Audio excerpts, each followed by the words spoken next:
I'm going to say this right at the top of this episode. If you have not seen this week's episode of Star Trek Picard, leave.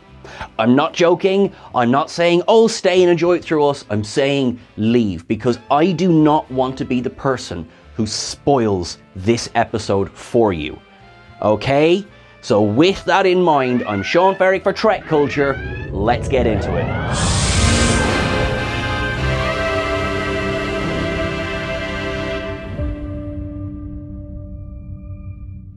Going through the episode, we open up on the expanding mystery that is what's wrong with Jack Crusher. Now, he's having dreams of killing the bridge crew, which is not very nice. It is nice to see him in uniform though, but actually, just before he pulls a phaser, I thought how nice it is to see the bridge crew interacting with each other outside of the main characters. And that is something that I think this season of Picard is really doing quite well. I know these characters, which I think is very impressive for we're 5 episodes in. There are other elements of the franchise where it took longer. And no, I'm not just talking about Discovery. I know you're going to think that. Discovery did suffer from that. I would argue that Enterprise struggled a little bit with that.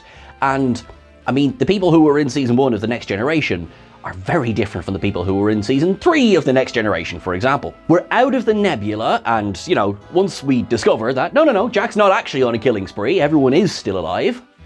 For now, we go to the observation lounge and we have that whole handing back of control from Riker to Shaw.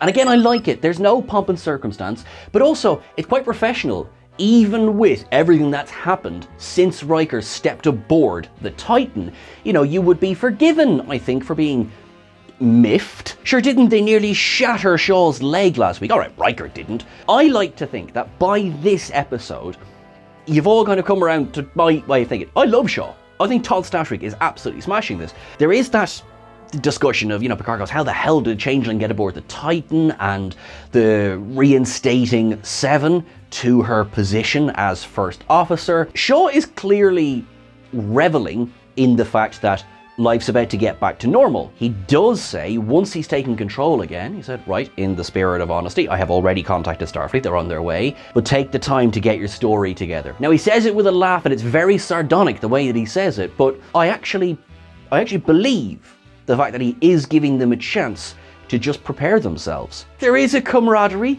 even if it's incredibly begrudging on Shaw's part. This week as well, we see the return of Worf and Rafi, who were absent from last week's episode. I'm loving this. Let me just up. You know, I'm loving this pairing. I think this works. In season 3, what we're getting between Worf and Rafi is a maturing of Rafi's character, and as well as a good counterfoil for Worf's character. I think both of them had been somewhat lacking in their previous seasons. Obviously, we have an awful lot more Worf to digest than we do with what we've seen of Rafi so far. But I think this one really is third time's the charm when it comes to Rafi's story. The fact that he calls her Rafaela, I don't know why, but I love that. I mean, it's just her name, and yet it just works. Just Michael Dorn's voice. Worf, who has been this mentor. Okay, we've only seen them together in really 1-ish episodes so far. Seeing him in this mentor-mentee relationship together, it works. So, when Worf displays his frustration in this episode that he is denied access to the Daystrom Institute's Daystrom Station, throws the dagger into the floor, and, you know, we already get Rafi going, could you please not poke holes in my starship every time you get frustrated? And I believe it. I don't think that this isn't the way that two, you know, relatively new acquaintances would speak to each other. I believe this. We get that line from the trailer that we heard Worf saying is, do not presume to know what I have or have not sacrificed for this mission. That to me is a great big, what has he sacrificed? We know he's not in Starfleet anymore. He is a subcontractor in his own words. He may simply have just retired. He works with Starfleet intelligence, but not for them. Does this mean as well a life of secrecy? You know, he's obviously forgotten he has a son. The memes to have come out of his introduction have been fantastic, but he's obviously forgotten that. And, you know, does this mean he never sees Martok anymore? Well, possibly he does. Martok, I think at this stage, is still Chancellor of the Klingon Empire. But of course, they team up to go and encounter the last known associate of Sneed, the now headless Ferengi. that they have to go and find the associate for because, well, Sneed's not talking. And also, I mean, just really quick, because, I mean, we saw the second Rafi stepped into the shot. I was like, oh, mobile emitter. So there's definitely enough. I gotta revisit that now, but I want to go back to the Titan for a second. The USS Intrepid arrives. The USS Intrepid is delivering the security team to the Titan. When it first arrived, I thought, what an odd place to have their star drive section. But then I remembered this beauty. So this is the Springfield class ship that was technically shown on screen during the Battle of Wolf 359. And if you see, it's got that drop down, slightly different shaped star drive section with the swept back nacelles as well.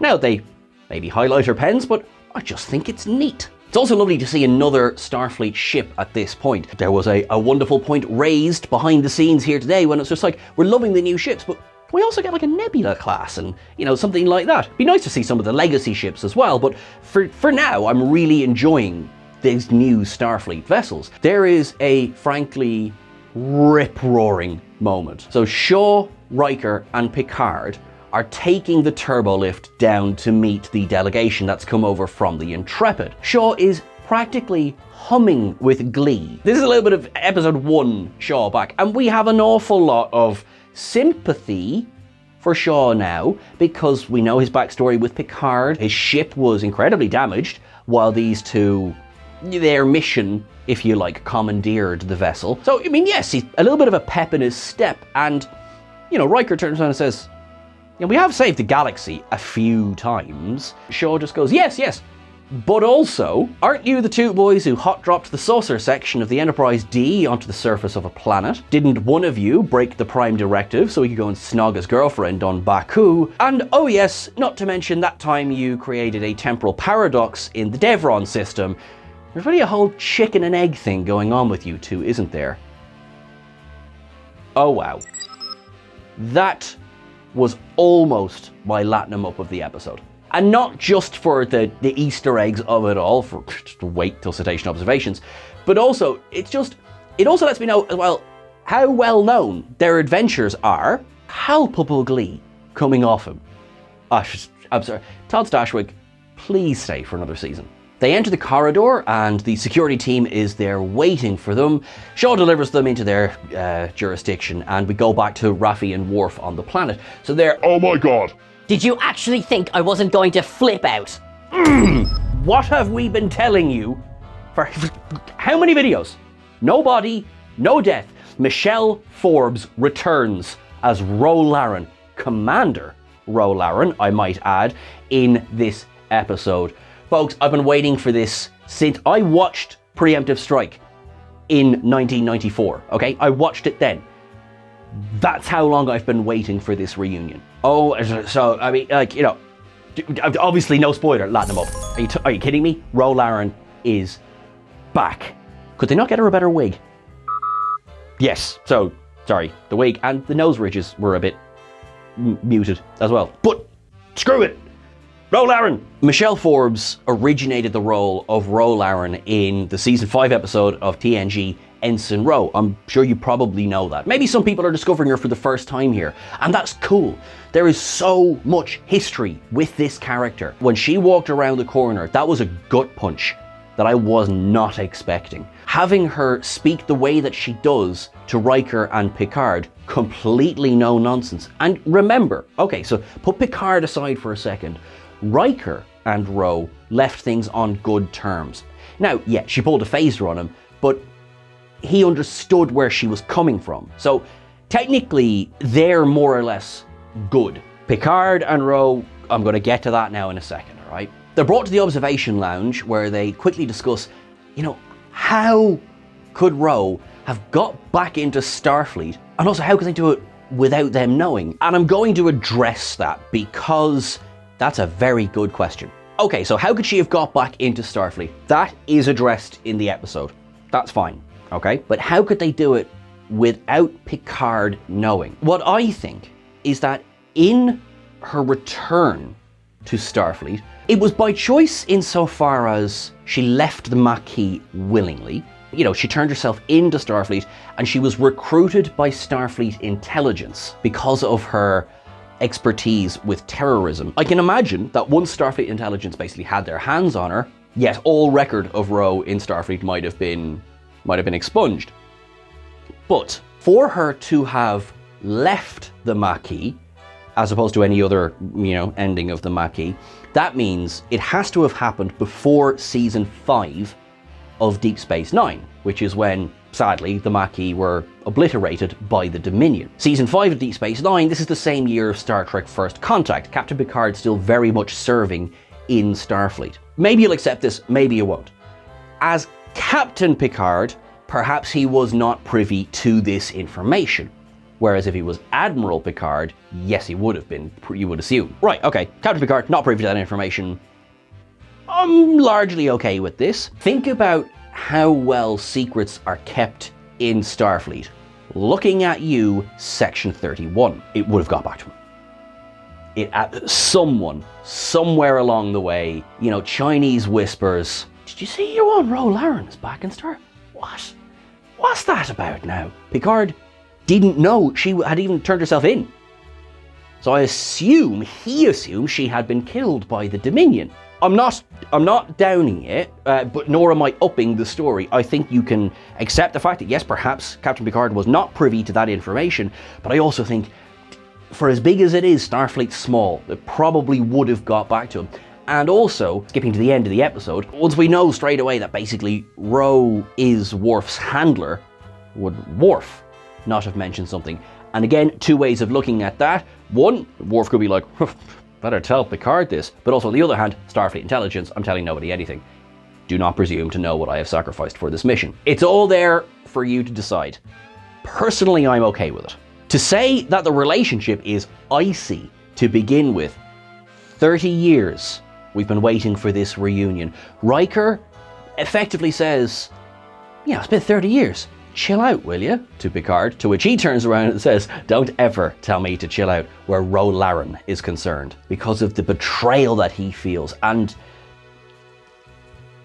I'm going to pause that there for a moment because I want to get back to Worf and Rafi, or Rafaela, because we get a fantastic little surprise this week. Kirk Acevedo walks out as Krinn, the most coolly gangster logical Vulcan ever. What? Whoever thought organized crime and Vulcans would go together so well? So good in this because he's both sleazy and not, sort of a mix of Michael Corleone and there's a little bit of Sonny in there as well. Like, it's actually so well done, and it's kind of a kind of pan-Atlantic accent going on as well. I'm here for it. And also, Vulcan text tattoos down the face. Basically challenges Worf and Rafi have to have a death match together because he, like us, recognized the mobile emitter straight away. Also, hooray, mobile emitter, common use by the 25th century. How are you getting on, emergency medical doctor? Also, is this how... We know he's in the trailer, so is this how we get Moriarty back? He throws down, and it's so much fun, and he makes Worf and Rafi face off against each other, and they do, and Rafi gets the upper hand while Worf is doing all of his flair and flipping knives over, and he says, don't worry about it, today was a good day to die, and Krinn says, Klingons rarely disappoint, and Starfleet, you work for me now, and he begins to threaten her family, and I mean, did anyone for any second in time think that Worf was dead? Come on now. All the other gangsters taken out straight away. Worf pops up behind Krinn, starts to deliver a speech and just goes, I have lost a lot of blood. Let us cut to the point. And Krinn delivers some crucial information. Rafi and Worf know that something else has been stolen from Daystrom Station, something other than the portal weapon. Krinn knows how to get in. They've revealed earlier in the episode that a powerful AI is guarding Daystrom Station. But Krinn has created a key to get past that AI, and it would be only logical for him to cooperate, which is easy to say when you've got a DAC tag to your neck. He's a Vulcan. It's fun as well to see him as, he says, no utopia can exist without organized crime, it's only logical. I love it. Now, we know, those who remember him from Fringe, where he played Charlie, spoiler for Fringe, we know that there was a mirror universe where there was an alternate Charlie. Is there a mirror universe version of Krinn where he's like a botanist? someone good. Botany and being good, they go hand in hand for me, apparently. I loved it. It was so much fun seeing him in the part. On board the Titan, Crusher discovers a pretty important bit of the new changeling biology, which is that they can now pass a standard blood test. So they have evolved sufficiently that they can pass one, which is pretty good timing to figure that out, because back in the observation lounge, Ro cuts her hand to go, look, I'm me. Let's get past this. Now, thankfully, Crusher does get the message to Picard, just as Ro starts asking, let's talk about Jack Crusher. And it all seems very bloody sus. And I'm sitting here going like, did you bring back Ro Laren to make her a changeling? Did you do that? Why would you do that to me? Why? And suddenly Ro pulls a phaser and says, step into the holodeck. Nice to see the holodeck getting so much use this season. What I will say though, down, those safety protocols were like, that button was right there. They weren't even hidden. That seems like a bit of a safety issue, but that leaves the two of them locked in this room. They seal the doors. Ro asks if there's music on. There's thin walls on the ship, which is hilariously dark if you think about where they're sitting and what that room could be used for. And they pull a phaser on each other. And it takes a few seconds, folks, but this is no changeling. This is Ro Laren. And the face-off between the two characters that we've been waiting 30 years for up. Because you can see the pain. You can see the betrayal. Ro, from her point of view, felt so betrayed by Picard that he would write her off so easily once she joined the Maquis. Picard, for his point, felt so betrayed that she would leave Starfleet.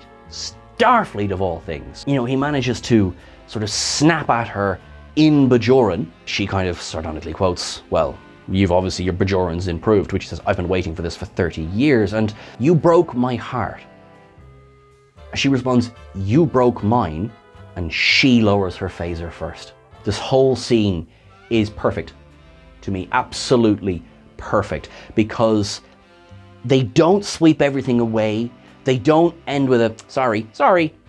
There's decades of pain there, but they need to work through it. But I tell you, when Ro looks at Picard and says, Jean-Luc, I need to know right now, do you trust me? And he nods. That got me there. We launch straight into the story of what Ro's been up to. Now, I mean, doesn't take a genius. Ro is the handler of Worf, who was the handler of Rafaela. You know, she says, I've got 2 intelligence agents on the ground, but we can't trust anyone else. And she'll basically, Jean-Luc, I mean anyone else. This thing goes big. This goes up to as far as the CNC. There's reports of changelings on the Intrepid, on other ships, 12 incidents in the previous months. This did not happen overnight. And the sense of paranoia, it's great. So much to bring these 2 old mentor, mentee, and also foes together again. Now, I'm giving it down. I am open to discussion on this one, but they talk about what are the plans for Frontier Day. Our entire fleet is going to be on display. Let's go back to DS9 for a second.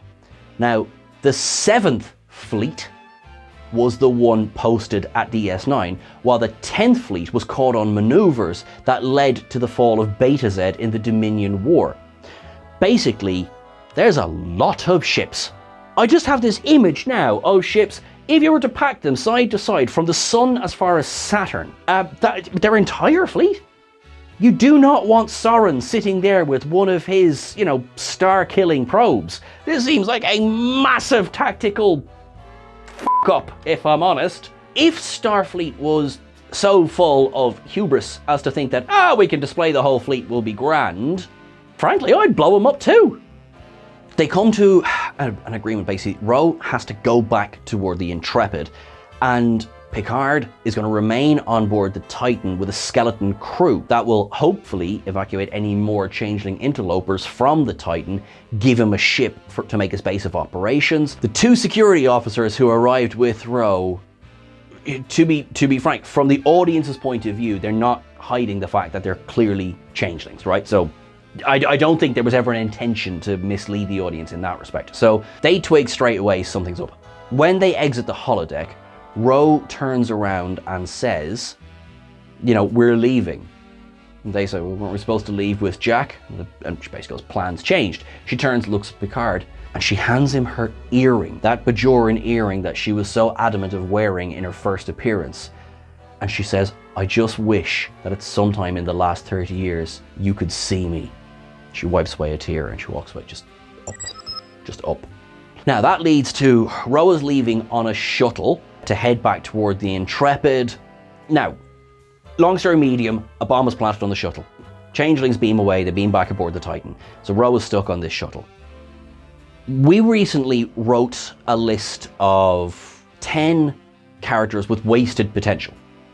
And I have to give a down to Ro's exit, but bear with me now. Ro, we've been waiting 30 years for this scene. However, to say I want more, I'm trying not to be a bloody entitled fan. I think I love the scenes between Ro and Picard this episode. I thought they were fantastic. I think that bringing back this character that we've been waiting for 30 years to blow her up 40 minutes in, I was left with a bad taste in my mouth. I think unfortunately she hasn't been lifted out of the wasted potential pile. What would it have been had she been in episodes 1 to 5? Who knows? Added to that, what frustrated me is Ro's death served not as a heroic sacrifice, not as a culmination of this is where her story was headed. Ro's sacrifice served to convince Captain Shaw that there was a changeling threat.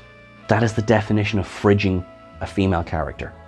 A female character is killed so that a male character will be convinced of the threat. Now, before you think I'm being too harsh, I really want to make a point of saying I'm so happy Ro came back. So I mean, I was bouncing up and down on my chair. It's amazing to have Michelle Forbes back in the role. It was like, I'm telling you, I'd love it. It's the exit. It's the way the story ended. For me, she was too big of a character for such a small role in this season of Picard. I think I understand exactly why she was chosen, because there is that pathos, there is that history. So I do want to be really fair here, but I have to be honest. Bringing back this character after so long, just to kill her 40 minutes later, I still think there's wasted potential there, and that does count as fridging a character to push another character along. Yes, there is bigger knock on. We get the amazing emotional connection between Picard and Ro. I would not sacrifice that, and perhaps we've had 5 episodes that led up to this. Perhaps it might hit a bit differently. But in terms of forwarding the plot of the story, we do get information, but it's what convinces Shaw to go renegade with the Titan. So that was a down for me. That was a down. But it was the only down connected to Ro. She flies the shuttle into the nacelle of the Intrepid, and they get out of there. Shaw does a runner, warps away. The final 2 scenes of the episode see the wonderful, this is definitely an up, sees the wonderful reuniting, albeit over a monitor, of Picard, Worf, and Riker, which just fills my heart with warmth. Old friend, and there is the sad news of where is Commander Ro. That earring was full of all of her investigation, so I'm feeling obviously that's going to become important as we go on. One of the final scenes, basically, we're focusing now on Jack. I'm thinking sleeper agent. He was clearly activated at a couple of points during the episode. One toward the beginning, where his eyes effectively flash red, so any Battlestar Galactica fans out there. And then toward the end, when the changelings try and remove him from the ship, I'm getting real changeling interloper vibes from this, because I don't see those 4 changelings that were trying to take Jack. I did not see them threaten him once. Now, the same cannot be said in return. He pulls out a phaser and kills all 4 of them. So, yeah. But I think they're trying to bring him home. I have no idea how this works, because if he is in fact the son of Dr. Crusher and Picard, okay, cool. Has he been replaced by a changeling? Changelings that we now know can pass the blood test. Is he sort of sort of same but different. Is he a doppelganger? Is there a Jack somewhere hooked up to a machine controlling this, or basically the Matrix? Is it something like that? But as it stands right now, I'm thinking Jack is a changeling, but I don't get why or how, or this is a good mystery. Some of the execution, I said last week about the kind of the MTV effects of it all, but the Red Door are not massively working for me. But I love the mystery, because we're halfway through the season now. Is he Picard's kid or not? What's going on? He does seem to be Picard's kid, and that's where we'll have to leave it. It was probably the quietest ending of the 5 episodes so far. It kind of felt a bit like it was like, and we're done, which is fine. Just an observation. Speaking of, care to join me?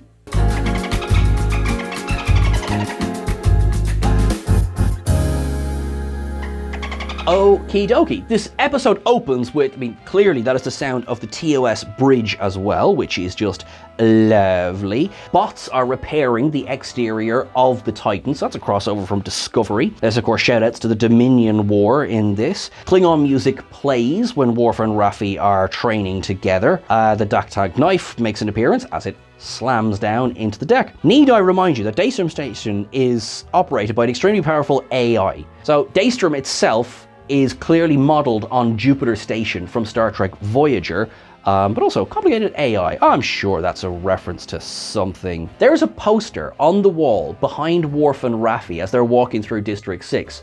That to me is Martok's skull from Picard Season 2. There's even Klingon writing over it, which I thought was really, really fun. Mobile emitter. The Intrepid itself, as I said, reminds me of the Springfield class ship, which I quite like. Shaw in the elevator. Social section of the Enterprise D. Star Trek Generations. Through the Prime Directive out to Snong's Baku girlfriend. Star Trek Insurrection. Devron system. Temporal paradox. All good things. Ro Laren. I know we've already upped her. Ro Laren is an Easter egg herself. Love it. We get shoutouts to the Maquis. We get, well, why aren't you wearing your earring? Again, a big reference to her initial appearance in the episode Ensign Ro. Krinn, who is, head to toe, covered in all Vulcan writing, is wearing an Idic pendant. Worf does say that today was a good day to die, even though he stands up again a minute later, but that's all totally fine. Admiral Janeway once again getting a shout out. Then, of course, on Ro's investigation at the very end, we see the Enterprise F once more. Actually, Sean, I think you might have missed some, but it's all right. I'll do it. So when Worf is looking for Krinn's criminal record, we come across some other names on the screen there. So first of all, we have Morn of Luria, who likes to be where everybody knows his name. We also have Brunt of Ferenginar, FCA, and Thadian O'Connor of Omega. What a dreamboat. Anyway, yes, there you go. You're welcome, Sean, wherever you may be.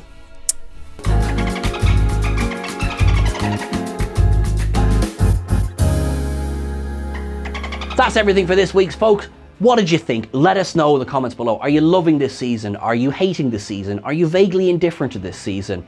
Let us know. Remember, you can get us over on social media at Trek Culture on Twitter or at Trek Culture YT on Instagram. Don't forget to follow the wonderful editor Chris at EditChrisEdit on both Twitter and Instagram. And you can catch myself at Sean Ferrick on the various socials as well. Until I see you again, make sure you look after yourself. Make sure that you live long and prosper. Make sure that you practice infinite diversity and infinite combinations. And have a good week. Make it so it would be logical.